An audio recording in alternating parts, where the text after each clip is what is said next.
plan was to land from an overseas trip on a Friday morning and immediately bake Anzac biscuits to bring along to the Country Women's Association tea room at the Royal Easter Show on Saturday.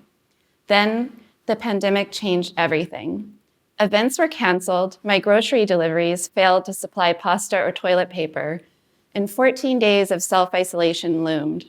My cupboard of classic Anzac biscuit ingredients, oats, coconut, flour, sugar, bicarb, butter, and of course, golden syrup, seemed poignant and significant. Anzac biscuits are simple, sweet biscuits made by dissolving bicarbonate of soda into melted butter and golden syrup, and then adding the foamy results to a mixture of sugar, flour, coconut, and oats. Both Australia and New Zealand claim the recipe. Not an uncommon situation, the meringue-based pavlova causes similar controversy. Any Australian or New Zealander will have an impassioned view on whether Anzac biscuits should be crispy or chewy. Usually made in April for Anzac Day, Anzac biscuits commemorate the Australia-New Zealand Army Corps' participation in the Gallipoli campaign in World War I. However, despite their status as cultural objects that carry the weight of historic association and myth, as well as present-day notions of national belonging, people bake and eat them all year round. Every Australasian cookbook has a recipe for Anzac biscuits, and when asked to bring biscuits along to a community fundraiser, Anzacs are the biscuit of choice. Looking at my cupboard on day one of self-isolation, I decided that Anzac biscuits had to be the perfect Australasian comfort food to bake during the COVID-19 pandemic. Australia and New Zealand national stories of Anzac biscuits emerged from another world-changing crisis, World War I. Shortages and rationing were common when Australasian identities were baked into being. COVID-19 is not a military threat, and military metaphors do us more harm than good when civic responsibility and solidarity should be our priority. Even though our focus has changed, Anzac biscuits were developed during trying times that speak to current conditions. Scholars and historians debate every aspect of the Anzac biscuits' history. The idea that the biscuits were sent to the front in Gallipoli, let alone made there, has been thoroughly debunked. Yet, origin stories for the recipe remain controversial. With sociologist Shan Supsky, who promotes the idea that the Anzac is a culinary memorial, I think we must understand the origins of the Anzac biscuit in the same way we understand brick and mortar memorials. Just as many roads and buildings across Australia and New Zealand were named Anzac for the Australia-New Zealand Army Corps, so too did a group of recipes arise, coalesce, and were named Anzac in the decade following Gallipoli. Experts also debate ingredients and preparation methods of Anzac biscuits. Supsky finds Anzac biscuit ancestors in Scottish oatcakes, while culinary detective Alison Reynolds looks to the melting method, the part where you melt the butter and golden syrup together, to trace an Anzac genealogy back to ginger biscuits, parkins, and sticky ginger cakes. Australia War Memorial curator Diane Rutherford has experimented with baking historic Anzac biscuit recipes. The results were surprising. One even includes icing.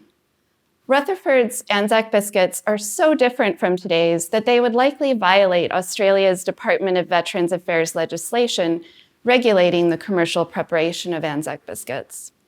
To the best of my knowledge, Anzac biscuits are the only biscuit in the world to be regulated by the government. While many state and national governments take an interest in biscuits, for example, by declaring a certain baked good to be the state biscuit, only Anzac biscuits and their recipe are explicitly protected. Whatever their origin point and however we draw boundaries around them, Anzac biscuits are a culturally significant food capable of bringing people together in times of adversity.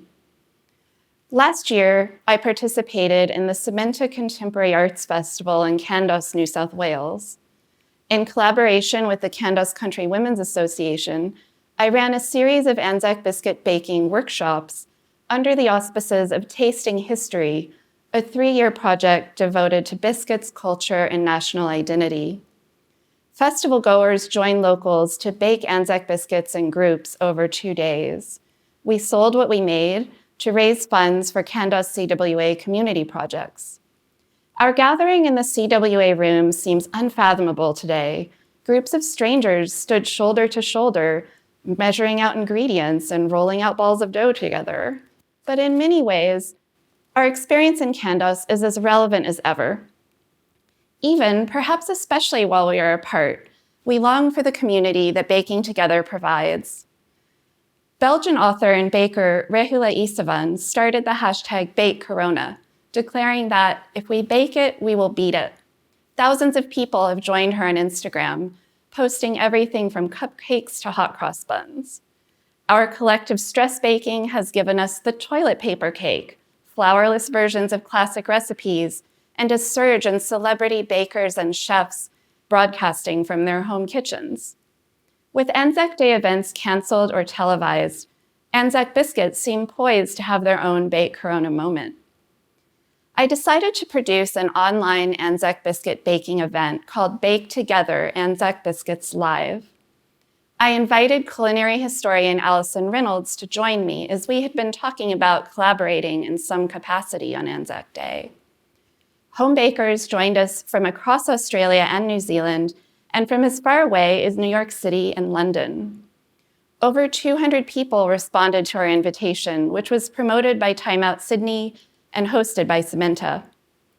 Ali started our Zoom call with a quick demonstration of her crispy recipe, which she developed for her book, Anzac Biscuits, The Power and Spirit of an Everyday National Icon. From what I could tell, everyone who attended was mixing, rolling out, and baking at the same time. Without online meeting platforms, I have no idea how we could have accomplished this. Despite our collective Zoom fatigue, the event had a nourishing and community-building feeling about it. As biscuits went into the oven, many of us fixed cups of tea and sat down to drink them. As biscuits came out of the oven, we held the trays up to our cameras so we could admire each other's efforts. The Bake Together event demonstrates one of the guiding principles of my art practice and research. The kitchen is a space of generative knowledge production. Just like the studio and the laboratory, the kitchen is a place where we learn, experiment, and develop new techniques. The knowledge we create in the kitchen with Anzac Biscuits generates a shared understanding of history, taste, and politics. Participants in Candos talked about Anzac Biscuits manifesting a type of political agency, with one participant mentioning that when she was upset with the government, a refusal of Anzac Biscuits felt like an act of political defiance. The recipe itself provides another example of shared cultural knowledge. Many of us know this simple recipe by heart. When hundreds of kitchens intersected for a few hours in April, this well-loved recipe connected us and united us. With their long shelf life and simple ingredients, Anzac Biscuits are a biscuit of survival and resilience, making them the quintessential Australasian comfort food. They remind us of Australia and New Zealand's past, and they invite us to imagine a future without COVID-19, when we might sit down for a cup of tea and a biscuit in person.